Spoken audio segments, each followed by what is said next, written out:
సుప్రభాతం, శుభోదయం. నా ప్రియ మిత్రులారా, మీకందరికీ మరోసారి నేటి ఉదయకాలపు శుభములు ప్రాప్తించాలని ఆ దేవదేవుని ప్రార్థిస్తూ, మిమ్మును నాకు సహ విద్యార్థులుగా ప్రసాదించినందుకు ఆ దేవదేవుని స్తుతిస్తూ, మీతో పాటు కలిసి దేవుని సత్యాన్ని పంచుకోవడానికి, నేర్చుకోవడానికి కుతూహలపడుతూ, అతిశయిస్తూ ధర్మోపదేశానికి ఉపక్రమిస్తున్నాను. రండి, చిత్తగించండి. దేవుని పరిశుద్ధ గ్రంథమైన బైబిలులో నుండి 2వ విభాగము, కొత్త నిబంధన విభాగములో నుండి హెబ్రీ పత్రిక 1వ అధ్యాయం 3-4 వచనాలు చదువుతున్నాను. నేటి మన ధ్యానానికి, నేర్చుకోబోతున్న పాఠానికి, సత్య ప్రత్యక్షతకి ఇది పునాది. శ్రద్ధగా వినండి.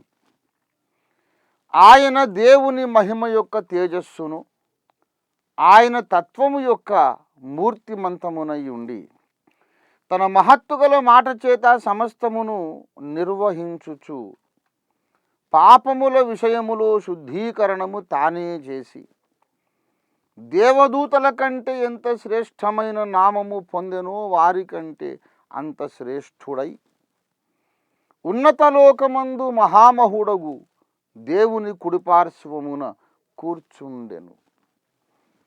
ప్రియమిత్రులారా, చదవబడినటువంటి ఈ లేఖన భాగము మనకు క్రీస్తునాథుని గూర్చి 3 ముఖ్యమైన విషయాలను మనకు తెలియజేస్తోంది. మొట్టమొదటిది, ఆయన ఎవరై ఉన్నాడు, ఏమై ఉన్నాడు. What Christ is and who Christ is. క్రీస్తు ఎవరై ఉన్నాడు, ఏమై ఉన్నాడు. అసలు యేసు ప్రభు వారు ఎవరు అనే ఒక చిన్న ప్రశ్నకు సమాధానం రాయాలంటే, అట్లు వ్రాయబడిన గ్రంథములకు ఈ భూలోకమైన చాలదేమోనని నాకు తోచుచున్నది. ప్రియమిత్రులారా, ఆయన వ్యక్తిత్వము, ఆయన ఉనికి, ఆయన కార్యాచరణ విధానము, ఆయన నెరవేర్చిన కార్యక్రమాలు, కార్యములు అనంతంగా, కోకొల్లలుగా, అపారంగా ఉన్నాయి. మన వర్ణనకు, మన హృదయ అవగాహన శక్తికి మించిన వాడు, అగోచరుడు యేసునాథుడు. యేసు ప్రభువును కాస్త పట్టించుకోవాలండి.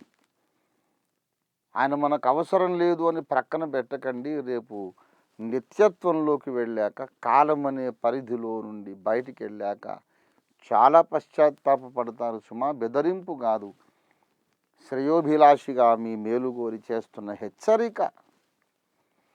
యేసుక్రీస్తు ప్రభువారు ఎవరు అంటే, ఆయన దేవుని మహిమ యొక్క తేజస్సు అన్నాడు. ఎగ్జాక్ట్గా ఇదే మాట ఖురాన్ షరీఫ్ చెబుతున్నది. ఈసా అల్లాహ్ కా జలాల్ హై.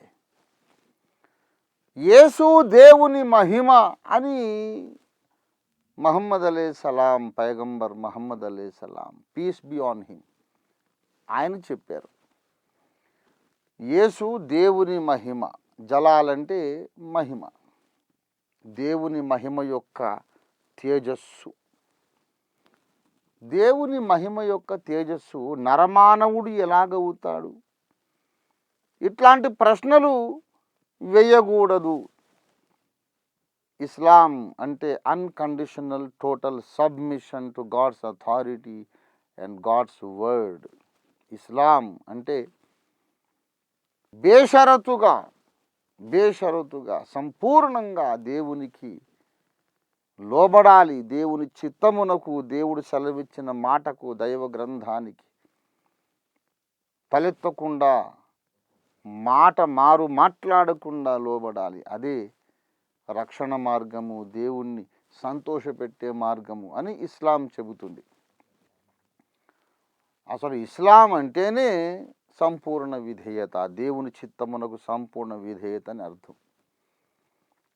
గనక దేవుడు ఏం చెప్పినా దాన్ని ఎదురు ప్రశ్నించకుండా వినాలి, నమ్మాలి, లోబడాలి, ఆచరించాలి. మరి దేవుడు ఒకవేళ ఖురాన్ గ్రంథమును మానవాళికి ఇచ్చినట్లయితే, ఆ మాట వాస్తవమని ఎవరైనా సోదరులు నమ్ముతూ ఉన్నట్లయితే, ఆ ఖురాన్ గ్రంథములో మహమ్మద్ గారు చెప్పినటువంటి మాట అంతిమ ప్రవక్తగా గౌరవించబడుతున్న మహమ్మద్ గారు చెప్పినటువంటి మాట. యేసు దేవుని మహిమయ్యి ఉన్నాడు, ఈసా అల్లాహ్ కా జలాల్ హై అన్నమాట కూడా మరి అంతే విధేయతతో అంగీకరించాలి కదా. ఒకవేళ దేవుని మహిమ యేసు, యేసే దేవుని మహిమయ్యి ఉన్నాడు అనే మాట నిజమైతే ఇక ఆయన మానవుడు కావడానికి వీలు లేదు, క్రియేటెడ్ బీయింగ్ కావడానికి వీలు లేదు. Because God's glory cannot be a created being. God's జలాల్, అల్లాహ్ కా జలాల్ సృష్టింపబడినది కాదుగా. అల్లాహ్ అంటే నిత్యుడు, అల్లాహ్ అంటే ఆది మధ్యాంతరహితుడు. ఆయన కొత్తగా మహిమ వచ్చింది లేదు, పోయింది లేదు, తరిగింది లేదు, పెరిగింది లేదు. ఆయన సర్వకాల సర్వావస్థలలో సత్యవంతుడు, మార్పు చెందనివాడు.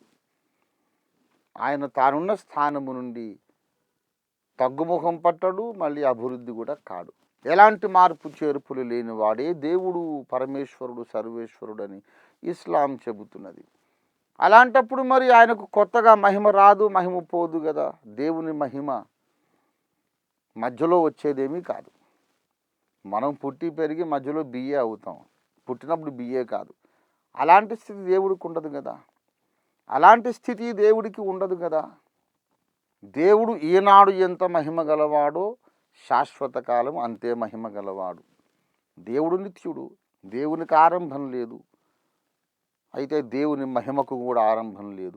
ఆరంభము లేని దైవ మహిమే యేసుగా మానవ రూపంలో భూమి మీదకి వచ్చాడు అని ఖురాన్ షరీఫ్ చెబుతున్నప్పుడు సంపూర్ణ విధేయత పాటిస్తున్నాము అనుకుంటున్న సోదరులు యేసును మానవుడని ఎలా నమ్ముతున్నారు?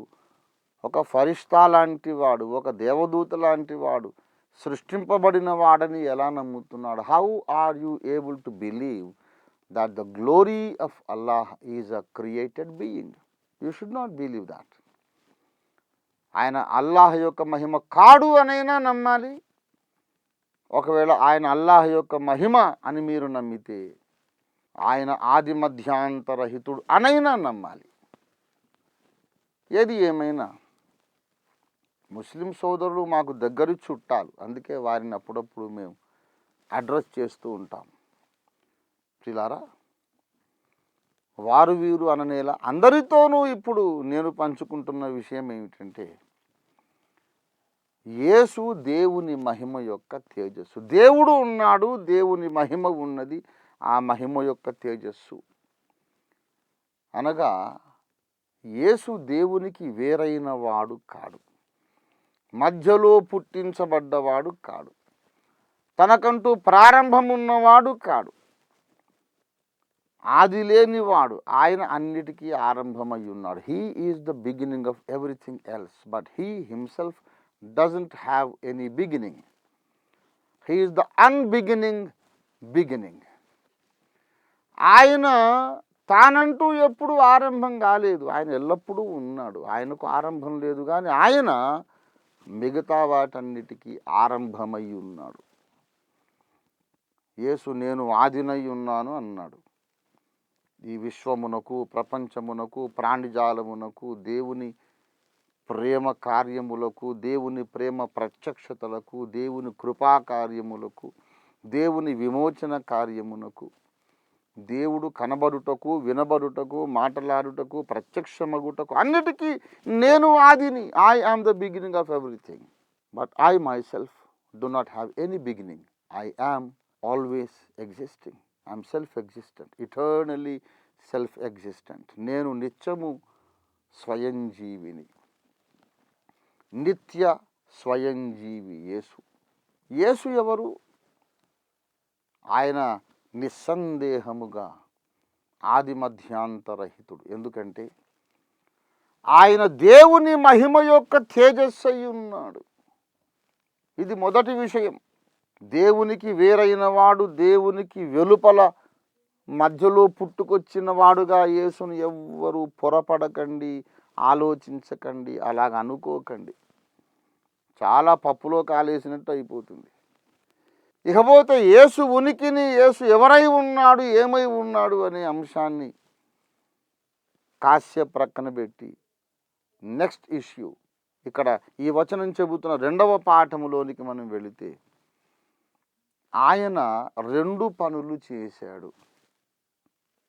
2 పనులు ఏమిటా పనులు అంటే, ఒక పని తన మహత్తు గల మాట చేత సమస్తమును నిర్వహించుచు,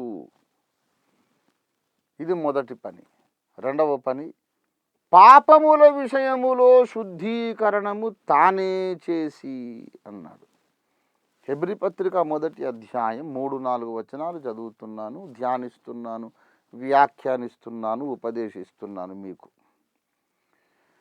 యేసు ప్రభువు వారు 2 పనులు చేశాడు. సమకాలీనముగా ఏకకాలములో 2 విభిన్నమైనటువంటి బలమైన కార్యాలు, అద్భుతమైన కార్యాలు చేశాడు. ఒక పని సమస్తమును నిర్వహించుట. సమస్తము అంటే అర్థం ఏంటి? దానికి ఏమైనా పరిమితి ఉందా, పరిధి ఉందా?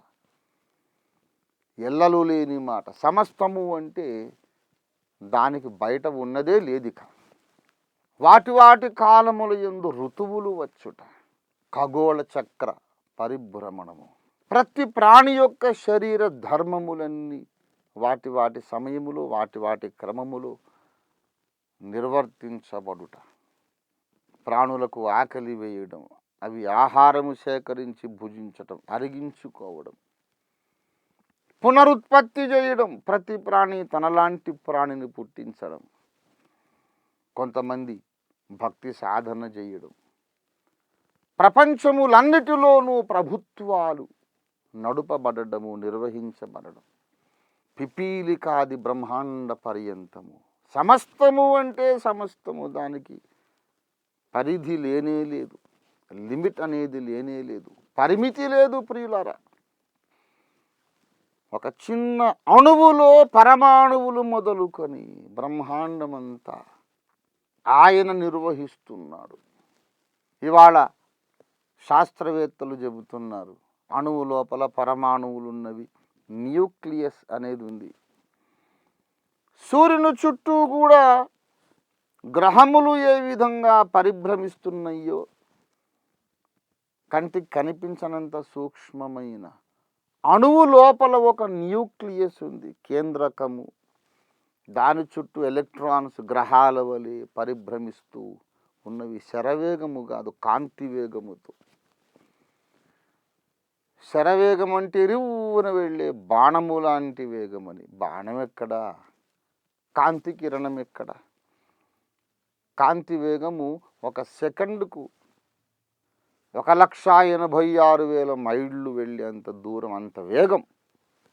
అది కాంతి వేగం. ఆ కాంతి వేగముతో ఎలక్ట్రాన్స్ న్యూక్లియస్ చుట్టూ పరిభ్రమిస్తూ ఉన్నాయి, నిర్ణీత కక్ష్యలో, ఆర్బిట్లో.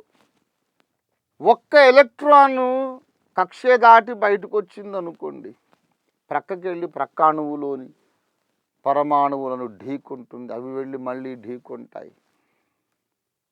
కొద్ది క్షణాలలో విశ్వమే భస్మీపటలమైపోతుంది, సర్వనాశనం సంభవిస్తుంది. అలా జరగకూడదంటే, విశ్వము క్షేమంగా ఉండాలంటే ప్రతి ఎలక్ట్రాన్ తనకు నిర్ణయించబడ్డ ఆ గీతలోనే, పరిధిలోనే, అక్కడే పరిభ్రమించాలి, ఆ కక్ష్యలోనే, ఆర్బిట్లోనే. ఎవరు నిర్వహిస్తున్నారు?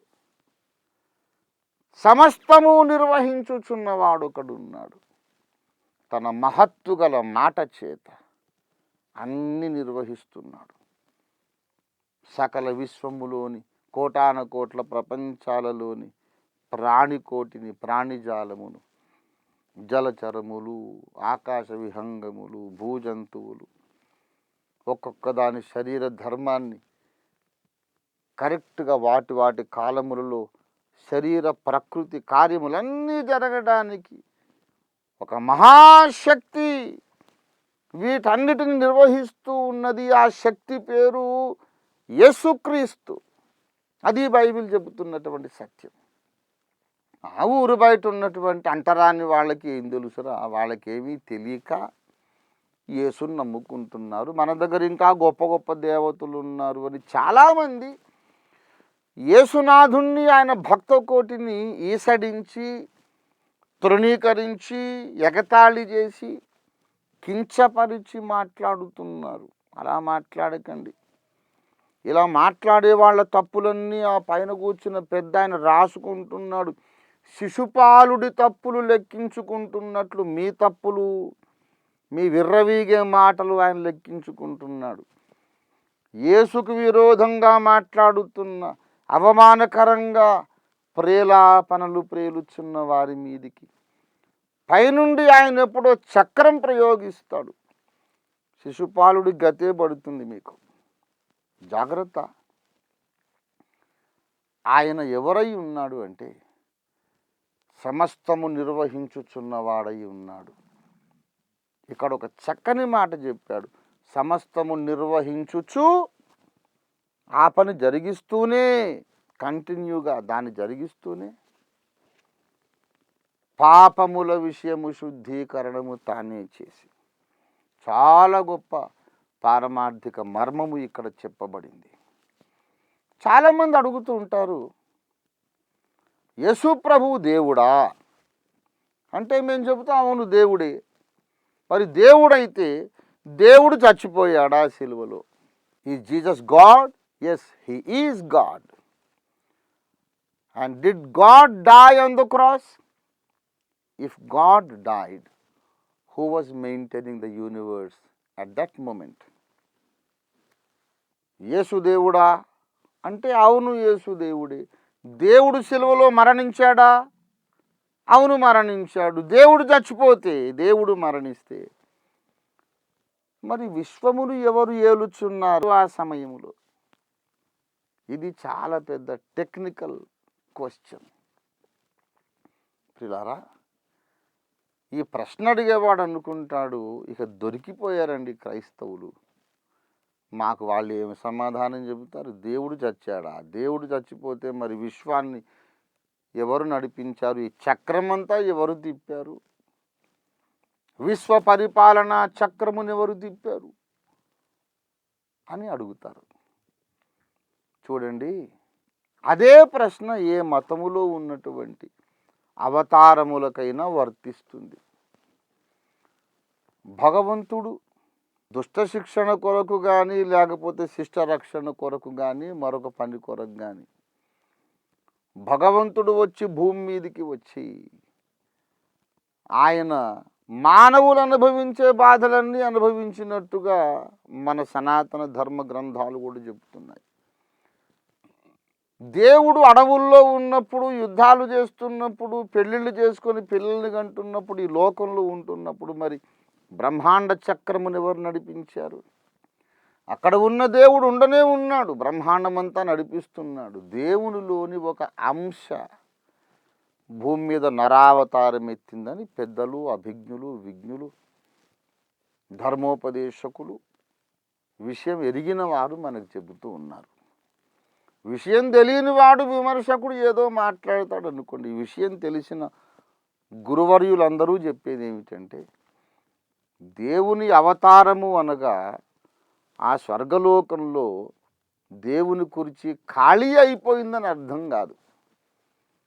అక్కడ దేవుడు అక్కడే ఉంటాడు. అక్కడ కుర్చీ ఖాళీ అయిపోదు, ఆ సింహాసనం ఖాళీ అయిపోదు. అక్కడ కుర్చీ మీద ఆయన ఉంటూ ఉండగానే ఆయనలోని ఒక భాగం భూమి మీదకి వస్తుంది. అలాగే జరిగింది ఇక్కడ. యేసు ప్రభువు అనే మహా అనంత వ్యక్తిత్వములో ఒక భాగము, దేవుని కుమారుడు అనే అనంత వ్యక్తిత్వంలో ఒక భాగము శిలువ మీద మరణించింది. శిలువ మీద మరణించి సర్వమానవ కోటి పాపములకు, విశ్వ పాపములకు పరిహారము చేస్తూ ఉన్న సమయములో కూడా యేసునాథుడే గ్రహమండలములన్నీ నిర్వహిస్తూ ఉన్నాడు. అణువులు, పరమాణువులన్నిటినీ వాటి వాటి కక్ష్యలలో పరిభ్రమింపజేస్తూ ఉన్నాడు. విశ్వాన్ని పరిపాలిస్తూ శిలువ మీద యజ్ఞమైనాడు. శిలువ మీద యజ్ఞం అవుతూనే విశ్వాన్ని నడిపిస్తూ ఉన్నాడు. అది యేసునాథుని వైశాల్యం. ఆయననా మీరు పట్టుకొని అంటరాని వారి దేవుడు అంటున్నారు. చక్రం వస్తుంది మీ మెడ మీదకి, జాగ్రత్త. యేసు అంటే ఎవరనుకున్నారు? ఆయన్ని ప్రేమించండి, గౌరవించండి, మీ హృదయంలోనికి రమ్మని వేడుకొనండి, ఆయన్ని విశ్వసించండి, ఆరాధించండి. ఆయన మీ పాపములను పరిహరించడానికి శిలువ మీద యజ్ఞముగా మరణించాడు, తిరిగి లేచాడు. సకల మత గ్రంథముల సాక్ష్యం ఇది. కనుక యేసునందు విశ్వసించండి, మీరు మీ ఇంటివారు రక్షణ పొందుతారు, ధన్యులవుతారు. దేవుడు మీకు అటువంటి వివేకం అనుగ్రహించునుగాక. ప్రార్థించుకుందాం. ప్రేమ కలిగిన మా మహాపరిశుద్ధ ప్రభువు పరమ తండ్రి, నేటి దినమున మా కళ్ళ ముందు యేసుక్రీస్తును మీరు ప్రత్యక్షపరిచినందుకు నీకు వందనాలు. యేసు ఎవరో గ్రహించడానికి మా సోదర భారతీయులందరికీ, యావత్తు ప్రపంచవ్యాప్త మానవ కుటుంబ సభ్యులందరికీ దయచేయమని, అందరికీ అట్టి జ్ఞానమును ప్రత్యక్షత నిమ్మని యేసు పరిశుద్ధనామమున స్తుతించి ప్రార్థిస్తున్నాం మా పరమ తండ్రి. Amen, amen. God bless you.